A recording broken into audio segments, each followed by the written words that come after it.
I am Dr. Manchu Bala Yadav, Associate Professor in Chemistry, Government College, Kota. आज हम कुलरॉश and ionic mobility के बारे में पढ़ेंगे। पिछले लेक्चर में हमने सेल कांस्टेंट और effect of dilution on conductance के बारे में पढ़ा और नेक्स्ट लेक्चर में हम आर्रेनियस थ्योरी ऑफ इलेक्ट्रोलाइटिक डिसोसिएशन, आर्रेनियस का विद्युत अपघटनीय वियोजन का सिद्धांत पढ़ेंगे। तो बच्चों, सबसे पहले कुलरॉश लॉ को हम देखते हैं कि Kohlrausch law of independent migration of ions, स्वतंत्र अभिगमन का कुलरॉश नियम उपयोग जो है उसके बारे में देखते हैं। तो हमने पिछली क्लास में पढ़ा था कि अनंत तनुता पर जो तुल्यांकी चालकता और मोलर चालकता होती है वो मतलब एक मैक्सिमम वैल्यू हमको चालकता की मिल जाती है, उसके बाद तनुता का कोई प्रभाव उस पर नहीं होता। तो ये जो हम इनफाइनाइट डाइल्यूशन अनंत तनुता पर जो हम तुल्यांकी चालकता और इनका मान निकालते हैं वो हम एक्सट्रापोलेशन से निकाल सकते हैं। अगर हम किसके बीच में ग्राफ खींचते हैं, हम चालकता और सांद्रता के बीच में ग्राफ खींचते हैं, तो एक्सट्रापोलेशन के द्वारा हम अनंत तनुता पर उनका मान निकाल सकते हैं। पर ये देखा गया कि दुर्बल जो विद्युत अपघटय हैं, ये जो हम अनंत तनुता पर हमने एक्सट्रापोलेशन से वैल्यू निकाली वो केवल स्ट्रॉन्ग इलेक्ट्रोलाइट्स की बात है। जब हम वीक इलेक्ट्रोलाइट्स की बात करते हैं, दुर्बल विद्युत अपघटों की बात करते हैं, तो उस प्रकार से हम एक्सट्रापोलेशन से उसको नहीं निकाल सकते। इसलिए इसका जो है इसको निर्धारित करने के लिए आयनों के स्वतंत्र अभिगमन का कुलरॉश नियम उपयोग में लिया जाता है। कुछ युग्मों की जिनमें धनायन और ऋणायन उभयनिष्ठ हो, ऐसे विद्युत अपघटय की अनंत तनुता पर तुल्यांकी चालकताओं के मान यहाँ पर दिए गए हैं। हमारे पास केटाइन, हमारे पास जो है वो सॉल्ट्स हैं, KCl लिथियम क्लोराइड। तो यहाँ पर आपका जो ऋणायन है वो सेम है, KNO3 लिथियम नाइट्रेट, यहाँ पे नाइट्रेट कॉमन है, KOH lithium hydroxide, OH common है। अब हम देखें कि जहाँ पर हमारा केटाइन कॉमन है, लिथियम कॉमन है, पोटेशियम कॉमन है और H+ कॉमन है। ठीक है, तो अगर हम इनकी वैल्यूज देखते हैं तो यहाँ पर कांस्टेंट एक डिफरेंस आप देख रहे हैं 34.83। ठीक है, और यहाँ पर जब हमारे केटाइन सेम है, जब हमारे केटाइन सेम है हमारे लिथियम लिथियम पोटेशियम पोटेशियम, तो यहाँ पर जो अंतर है वो हमारा 115, यहाँ पे 149, अंतर हमारा कांस्टेंट है 4.93। ये जो वैल्यूज हैं ये लैम्डा इन्फिनिटी की दी हुई हैं, ये हमारे स्ट्रॉन्ग इलेक्ट्रोलाइट्स हैं। तो इनकी जो तुल्यांकी चालकता की वैल्यू अनंत तनुता पर है वो दी गई है। और अगर हम इनका डिफरेंस देखते हैं दोनों का, लैम्डा 0 क्या होता है, तुल्यांकी चालकता अनंत तनुता पर है, तो इनका जो अंतर है वो कांस्टेंट है। इसका मतलब क्या है कि कॉमन आयन रखने वाले जो इलेक्ट्रोलाइट्स हैं कि अनंत तनुता पर तुल्यांकी चालकताओं में अंतर जो है वो कांस्टेंट है। ठीक है, फर्स्ट केस में हमने देखा 34.83 और सेकंड जो केस में 4.90। तो ये जो लैम्डा इन्फिनिटी के अंतर में ये जो स्थिरता आई है, डिफरेंट हम ले रहे हैं और फिर भी जो स्थिरता आई है वो जब विद्युत अपघटय के प्रत्येक आयन विलयन की तुल्यांकी चालकता में एक निश्चित योगदान, इसका मतलब वो करता है। यह योगदान अन्य आयन जिसके साथ वे बंधित है पर निर्भर नहीं करता है। कुलरॉश ने 1875 में इस प्रकार बताया कि अनंत तनुता पर विद्युत अपघटय का आयनन पूर्ण हो जाने से सभी इंटर आयनिक जो अट्रैक्शन है वो खत्म हो जाते हैं, जिससे आयनों के बीच कोई अनोन्य क्रिया होने की संभावना नहीं रहती। इसलिए विद्युत अपघटय से उत्पन्न सभी आयन विद्युत अपघटय विलयन की कुल तुल्यांकी चालकता में अपने हिस्से का एक निश्चित योगदान करता है, जो कि केवल उसकी प्रकृति पर निर्भर करता है और उसके सह आयन की प्रकृति पर निर्भर नहीं करता है। इससे कुलरॉश ने एक नियम प्रतिपादित किया जो कि कलरोच के आयनों के स्वतंत्र अभिगमन का नियम कहते हैं। तो यहाँ पर जो भी आयन है उसका मतलब उसका पूर्ण योगदान उसमें रहता है और वह केवल उसकी प्रकृति पर निर्भर करता है, उसके सह आयन की प्रकृति पर निर्भर नहीं करता।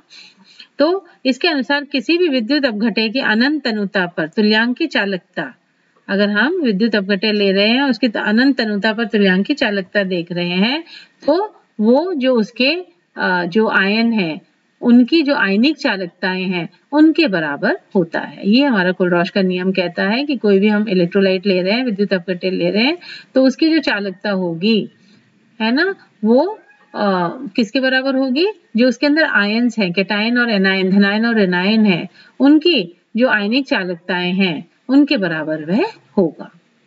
ठीक है, तो यहाँ पर ये हम देख रहे हैं कि डिफरेंट जो हमारे कैटायंस हैं, धनायन है, ऋणायन है, इनकी जब चालकता देखी गई तो हमने पाया कि H+ जो है उसकी चालकता सबसे अधिक है, हाइड्रोक्साइड की उससे कम है, और फिर जो है आपके डिफरेंट ये हम देख रहे हैं कि इनकी चालकता है। तो हम कहते हैं कि लैम्डा इन्फिनिटी C और लैम्डा इन्फिनिटी A क्रमशः क्या है? ये अनंत तनुता पर जो आपका धनायन और ऋणायन है उनकी चालकताएं हैं, इसलिए मोलर आयनिक चालकताएं भी इनको कहते हैं। ठीक है, तो NaCl का अगर हमको निकालना है तो जो अनंत तनुता पर सोडियम आयन का और क्लोराइड आयन का, ये हमको अनंत तनुता पर आयनिक चालकताएं ही दे रखी है। तो सोडियम क्लोराइड का अगर हमको निकालना है तो हम सोडियम आयन का 50.1 और जो हमारा क्लोराइड आयन है 76.3, उससे इसको निकाल सकते हैं। ठीक है, पर यहाँ पर हमको ध्यान देने की बात है कि हमको जो है ये देखने हैं कि कैटायंस और एनायंस की संख्या क्या है। ठीक है, जैसे हमारा हाफ लैम्डा इन्फिनिटी Na2SO4 है, सोडियम सल्फेट है, तो यहाँ पे हमारे 2Na+ है और हमारा 1 सल्फेट आयन है SO4 2-, है ना, तो यहाँ पे 2Na+ है, तो इसलिए ये 2 कट जाएगा, तो यहाँ पे हमारा लैम्डा इन्फिनिटी Na रह जाएगा। हम क्या कहते हैं कि जो तुल्यांकी चालकता होगी इसकी विद्युत अपघटय की, वो जो उसके आयन्स हैं उनकी आयनिक मोबिलिटी के बराबर होगी। तो यहाँ पर हमारे आयन सोडियम आयन और सल्फेट आयन है, और यहाँ इनकी संख्या 2 है और यहाँ इनकी संख्या 1 है, इसलिए ये हाफ यहाँ कट जाएगा, तो lambda infinity Na+ plus half lambda infinity sulphate.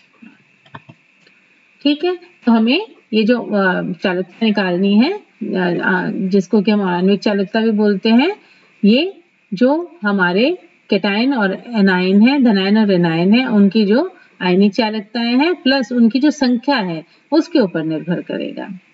ठीक है, तो इसलिए Na2SO4 का 2 लैम्डा इन्फिनिटी Na+ है plus lambda infinity sulphate ion. अब हम कहते हैं कि आयनिक गतिशीलता, आयनिक मोबिलिटी क्या है, आयनों की गति क्या है। तो यद्यपि अनंत तनुता पर प्रत्येक विद्युत अपघटय पूर्ण रूप से आयनित हो जाता है, फिर भी तुल्यांकी चालकता एक दूसरे से बहुत भिन्न होती है। कोई भी हम विद्युत अपघटय लेते हैं और उसकी हम मतलब जो है पूरी तरह से उसको हम अनंत तनुता तक उसको तनु कर रहे हैं, पर ऐसा नहीं है कि उनमें नंबर ऑफ आयन्स जो है बराबर हैं और वो समान मात्रा में चालकता दे रहे हैं। चालकता सबकी भिन्न भिन्न होती है। ठीक है, इसका मतलब क्या हुआ कि उनके जो आयन्स हैं उनकी जो स्पीड है उस पर वो निर्भर करता है, इसलिए आयनों की विभिन्न गति है। उदाहरण के तौर पर हमारा HCl है और एक NaCl है। ठीक है, तो देखा गया कि HCl की जो चालकता है वो NaCl से 3 गुना अधिक है, जबकि दोनों में कॉमन आयन क्लोराइड आयन है। ठीक है ना, तो इसका मतलब जो है वह जो डिफरेंट आयन्स है उनकी गति पर निर्भर करता है। चूंकि आयन की गति दिए गए विभव के साथ बदल जाती है, इसलिए इसकी गति के लिए आयनिक गतिशीलता शब्द का प्रयोग किया जाता है। और ये जो गति है वो किसके ऊपर निर्भर कर रही है? विभव के साथ, तो इसलिए इसका हमने नाम आयनिक गतिशीलता दिया है। 1 वोल्ट प्रति सेंटीमीटर विभव प्रवणता पर किसी आयन द्वारा प्रति सेकंड में तय की गई दूरी आयनिक गतिशीलता कहलाती है। जब हमारा विभव हम कितना लगा रहे हैं 1 वोल्ट प्रति सेंटीमीटर, उसके ऊपर जो आयन 1 सेकंड में कितनी दूरी तय करता है, यह उसकी आयनिक मोबिलिटी होती है। आयनिक चालकता और आयनिक गतिशीलता दोनों पद भिन्न होते हैं तथा वे एक दूसरे के समानुपाती हैं। तो अभी हमने पहले क्या पढ़ा कि हमारी आयनिक चालकता क्या है और अब हम ये जो पढ़ा है हमने आयनिक गतिशीलता पढ़ी है। दोनों भिन्न है पर दोनों जो है एक दूसरे से रिलेटेड है। तो ये हमारा क्या है, आयनिक चालकता और ये आयनिक गतिशीलता।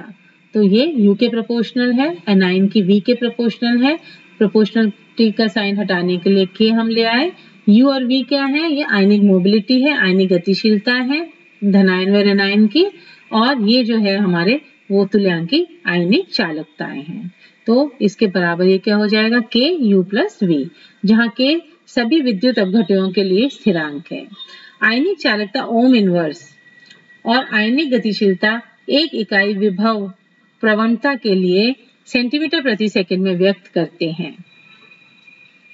ऐसी स्थिति में K का मान 1 फैराडे या 96,500 कूलम के बराबर होता है और इसे F द्वारा प्रदर्शित किया जाता है।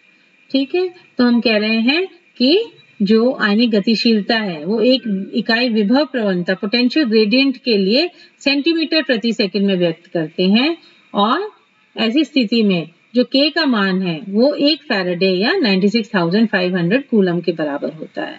तो ये किसके बराबर हो गया, लैम्डा इन्फिनिटी C जो है वो K का मान F इंटू U और lambda infinity A F into V। दूसरे शब्दों में किसी आयन की गतिशीलता निकालने के लिए आयनिक चालकता में हमको किसका गुणा करना है, 1 कूलम का गुणा करना है, और 25 डिग्री सेंटीग्रेड पर हाइड्रोजन आयन की अनंत तन्यता पर जो चालकता है वो क्या होती है, 349.8।